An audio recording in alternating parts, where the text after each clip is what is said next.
Hello viewers, আসসালামু আলাইকুম। আপনাদের সামনে আজকে নিয়ে আসলাম হযরত শাহজালাল মাজারের পাশেই দরগা মসজিদ, যেটা কিনা অনেক প্রাচীনতম একটা মসজিদ সিলেটে শহরের মধ্যে এটা অবস্থিত। আসুন এটা ভিতরে আমরা দেখি। এর আগে যদি এটা আপনারা প্রথম দেখে থাকেন অবশ্যই লাইক কমেন্ট শেয়ার করবেন। আসেন ভিতরে একটু দেখে আসি, আসুন।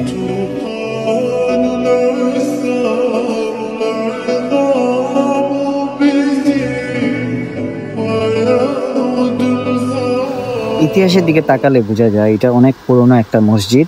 আর এটা ধারণা করা যায় হযরত শাহজালাল রহমতুল্লাহ উনি যখন 1303 খ্রিস্টাব্দে সিলেট বিজয়ের পর এখানেই বসবাস করেছিলেন, সিলেটেই।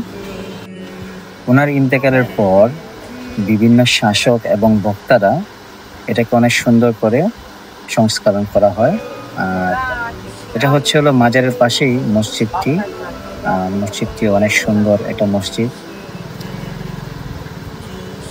কিন্তু একটু বেশি করে ঘাটলে বোঝা যায় যে এটা 1400 খ্রিস্টাব্দেই এটা সম্পূর্ণভাবে নির্মাণ করা হয়েছিল। এর ভিতরের পরিবেশটা অনেক সুন্দর, অনেক সুন্দর। এটা হচ্ছে বাইরের পরিবেশ। আর এটা ডান পাশে আমি এখন যেখানে দেখতেছেন এটা হচ্ছিল ওনার মাজারের যাওয়ার রাস্তা। আর এটা হচ্ছে মসজিদ। আসল কথা বলতে এই সিলেটের মধ্যে এই মসজিদটা অনেক ভালো লাগে। মসজিদটা একটা ইবাদতের একটা খুব সুন্দর একটা স্থান। অবশ্যই আপনারা আসবেন, দেখে যাবেন।